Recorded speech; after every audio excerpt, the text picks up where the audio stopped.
Hi there, Megan Thompson here with Megan Thompson Coaching, and here we discuss the need for your sensitive kid to learn how to manage their emotions through you, because we help parents of highly sensitive kids eliminate daily meltdowns in as little as 8 weeks through our signature program called Boot Camp.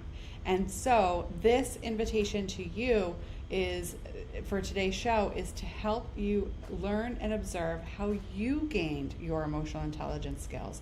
Because if your child is struggling to communicate their emotions with you, to open up with you, and also to build insight enough to take ownership of their emotions that are driving their behavior, then this conversation is for you. I look forward to having this conversation with you. You might be struggling if your child is closing their ears, saying la la la, I don't want to talk about it, if they're shutting down when it's time for you to take an emotion stock of what's going on in the household, if your child is struggling to receive feedback, if they are yesing you to death and saying, yeah, I got it, and then not committing to consistency in how they are communicating effectively and safely, then this conversation is for you. Your child might be able to share with you about their emotions, but not take that emotion understanding and put it into practice regarding their behavior. This conversation is for you. All right, let's go. Okay, one thing that I think is so important for you as a parent to understand, and we say this frequently, and I'm going to say it again, parents are the therapeutic change agent for their child. So you might be thinking that if your child is not sharing with you why they're bothered or what's going on with them or where they're stuck, that you might be thinking one of two things. One, that your child just doesn't want to talk about it at that time, which could be true, definitely. They just don't feel like opening up at that time. However, if that happens frequently, then you might be thinking the next thing, which is that your child needs somebody else to talk to because they don't want to talk to you.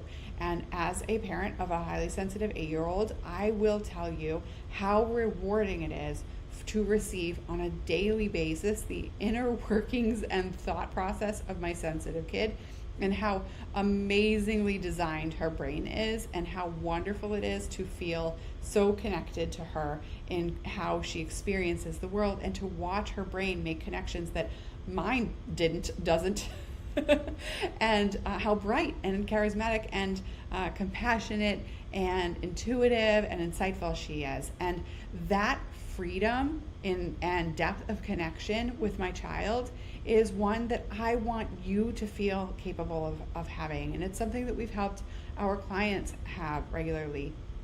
And I know that that can be possible for you. So I want to invite you to challenge that belief that you're not capable of having this kind of relationship with your kid, or that because your kid isn't comfortable sharing this stuff with you now, that it means that you can't get there, or that you shouldn't get there, and that you should trust someone else to have that connected relationship with your kid. As your child's parent, your child deeply desires that connection with you. It is part of their core biology, and how they are designed is to feel connected to the ones whom they love the most. And so if this is a skill set that your child isn't demonstrating, then it is important for you to notice this is a skill gap for your child's development, and it will impact their intimate relationships growing up. It will impact your child's ability to trust their gut when they are engaging in relationships with their peers, which may make them vulnerable to peer pressure. It will impact their gut in setting appropriate boundaries in their intimate relationships, which may make them more vulnerable to be taken advantage of in loving relationships growing up. And it will impact their ability to trust themselves, which will allow them to reach for their goals and set forth bigger stretch goals that help them stretch out of their comfort zone growing up. And so if your child is also dealing with those challenges, I want you to notice how they're all related. And so I encourage you to ask yourself, why is it that you are jumping to the conclusion that your child needs to talk to another person to gain insight about themselves, and they can't do that through their relationship with you? It might be because you've had a positive experience in therapy as an adult. And I want to break that down, all right? The difference between child development and the brain development of sensitive kids and the brain development of adults, all right? So I think that it's awesome that if you had a great relationship with a therapist at one point and you built insight and gained from that relationship, phenomenal, great. You guys, most of you know, I'm a therapist and I don't practice any longer, but I do value the value of therapy. I think it can be really, really helpful for certain issues. I also think that sensitive kids aren't effectively treated in terms of their emotion management skills through a therapeutic relationship with a third party. So those two truths can be true at the same time.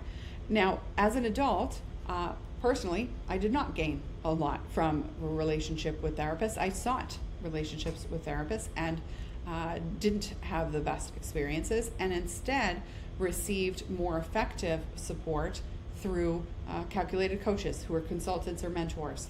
And so that is one of the reasons why I stand by this profession that I engage in now, and can really make an impact with our clients. And I continue to seek coaching and mentorship in my adult life. And one thing that I know, and I've seen work in terms of being an effective therapist for adults, I've done that before. It wasn't the core of my career. My career was working with children and adolescents. And then also in working with friends and colleagues who have had great relationships in therapy, and then also clients who saw their own adult therapist and reported it. Let's talk about the adult brain, all right? And why it is receptive to therapy, and specifically the highly sensitive brain, and why it's receptive to therapy in adulthood. What happens that allows someone to communicate in adult therapy, and why that presumption that it could be relevant for children actually keeps you stuck. So I'm going to talk about that. Okay, so when we think about what's going on in the introspective experience with an adult in therapy, is that an adult in therapy already has a sense of self. That sense of self, who you are, that concept of who you are, what you can be, whether or not you're a good person or not, self-esteem, self-concept, right? Sense of capability, your identity, those things, those concepts, and how you relate to the world as an adult are already established. Some of them might not be effective, right? Might be holding you back if you don't think that you're very capable, and you go to therapy because you speak poorly to yourself, or you're dealing with anxiety or depression, or you experienced a traumatic event and it's making you question who you are as a person.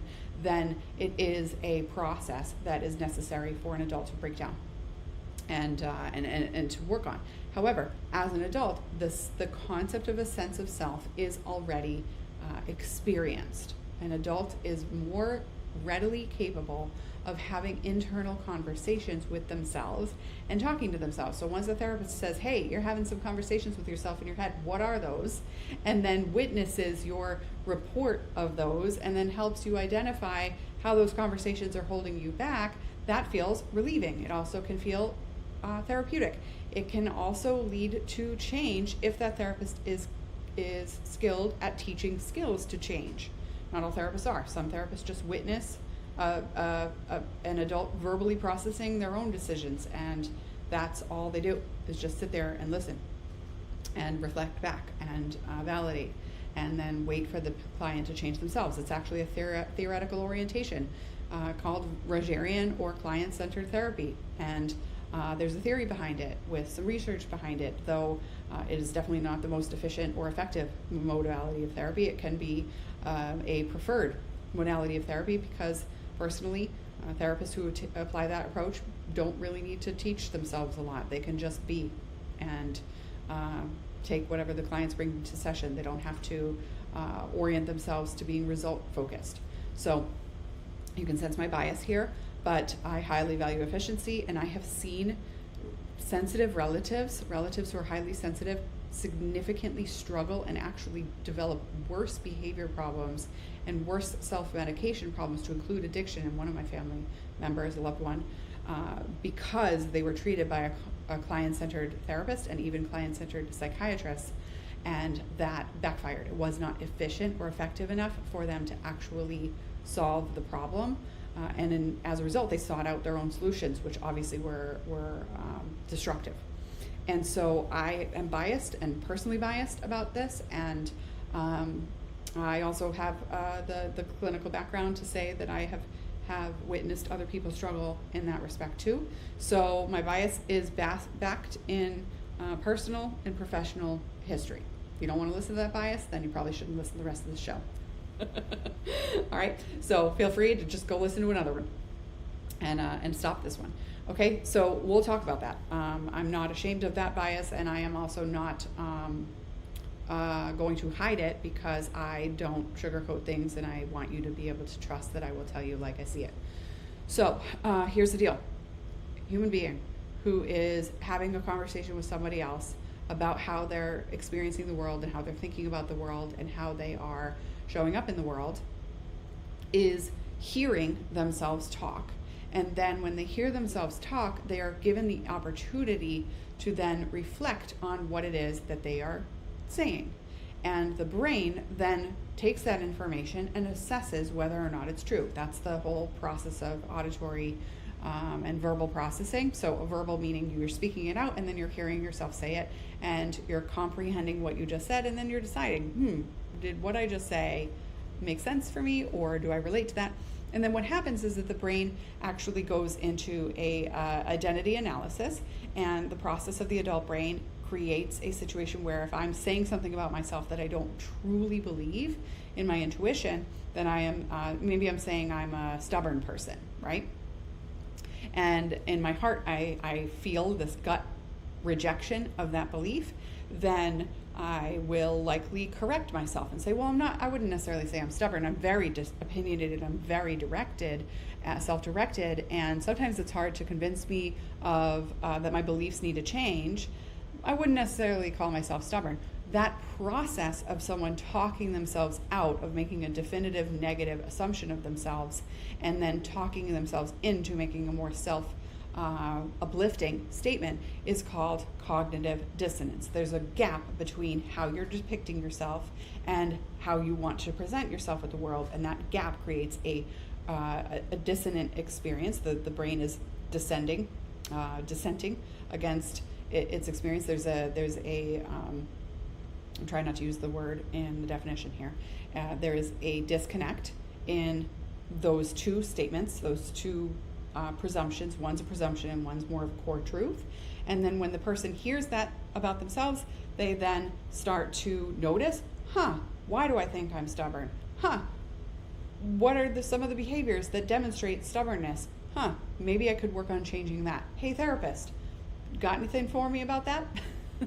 And then the therapist, whether they're good or not, could identify if they're skilled. There are some things that I've heard you say that are actually behaviors that would damage your relationships, and people might presume that you're stubborn. Okay, here are a few of those things that I've heard you say over the last couple of sessions. Maybe we work on that. Okay, so you have a listening ear and someone reflecting back to you what you've already said, and then also they're using their knowledge on healthy development and the average development of a human being, and they're letting you know that there might be some room for growth. Okay, so that process requires you to already be able to talk to yourself, requires you to already be able to presume that you are a good person and you want to be an even better person. And then it also requires you to be able to have a sense of self. Children are identifying themselves right now. They are working, especially between the ages of 0 to 7, they are working on figuring out what their identity is. So they are not clear on that. How do children learn their identity? Through their relationship with their parents. You speak into your child's identity. You speak into what's possible for your kid. Your relationship helps your kid believe in themselves. Now, the next best alternative is a third party, right? If the child does not have a clear and effective relationship with the parent, for whatever reason the parent might be struggling, or the parent has experienced extreme trauma and can't manage and needs help, or that parent doesn't have the capacity, whether maybe because they have their own needs or concerns that they have to prioritize first, and maybe they're not prioritizing, then yes, therapy can be really helpful in that dynamic. People who are engaged in my audience, however, yourself included, are not likely fitting that criteria. You actually have the ability to strengthen your relationship. You likely have the desire to do that. And so I don't want you to believe that you have to put yourself aside in this way for your child to grow. That is not the way, all right? Certainly your desires for your kid to be a world-class gymnast needs to be set aside if your kid doesn't want to be a world-class gymnast. That is helicopter parenting. That is tiger parenting, where you're trying to, pose your identity upon your child. Not okay, right?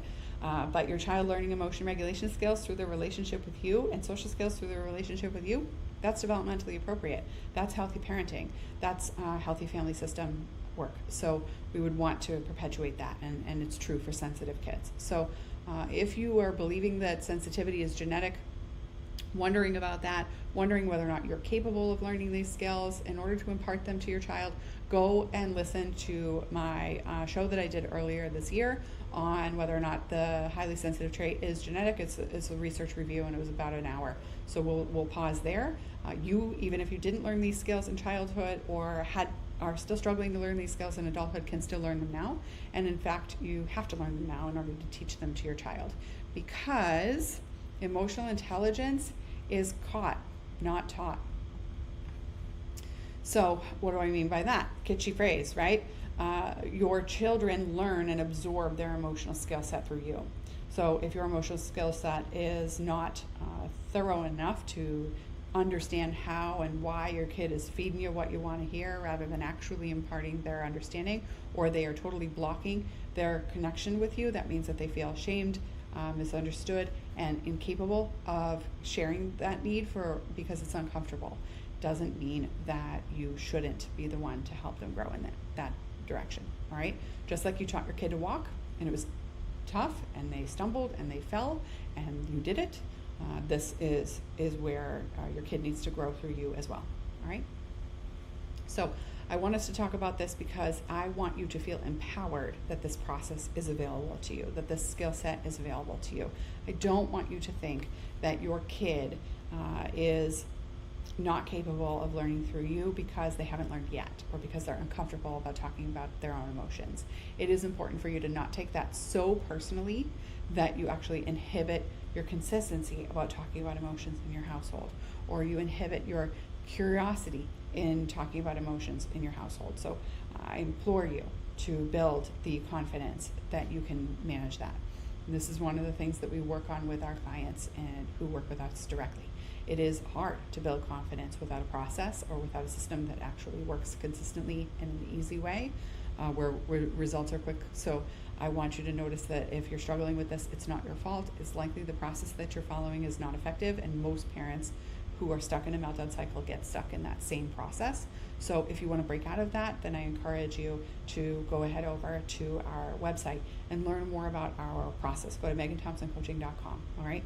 If you're ready to book a call with our team and get started with us, then I encourage you to have a conversation with us. We'll talk about where you're stuck, what your goals are, how you're contributing to the process in managing big emotions with your kid, and how you might be inhibiting your child's capacity to manage their big emotions and share them with you. And we will have that real conversation where we'll break through some of the patterns that you're having, first by creating clarity. And look forward to having that conversation. You'll be speaking with myself or one of my team members. All right, go to meganthompsoncoaching.com/talk. Or if you want to learn more about our process before you do that and before you speak with us, go to meganthompsoncoaching.com, and our latest masterclass on eliminating the meltdown cycle is on that website. So whether you're ready to talk to us just net or you want to learn more from us directly, you have those two options today. Usually I just point you in the direction of one, but I want to make sure that right now when you're in information gathering, we really laser in on what your first step is. All right, and where you understand more about what we do is the first approach to that. All right, I hope that you have a wonderful start to the school year if you haven't already started, or that your kiddo is acclimating just fine enough and they are telling you more than just, yeah, can I go play now? At the end of their day, because I'm sure you miss your kiddo.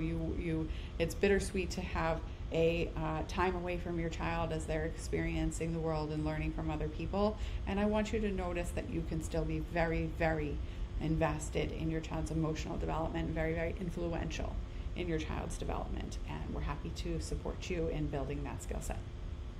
Talk soon. Bye.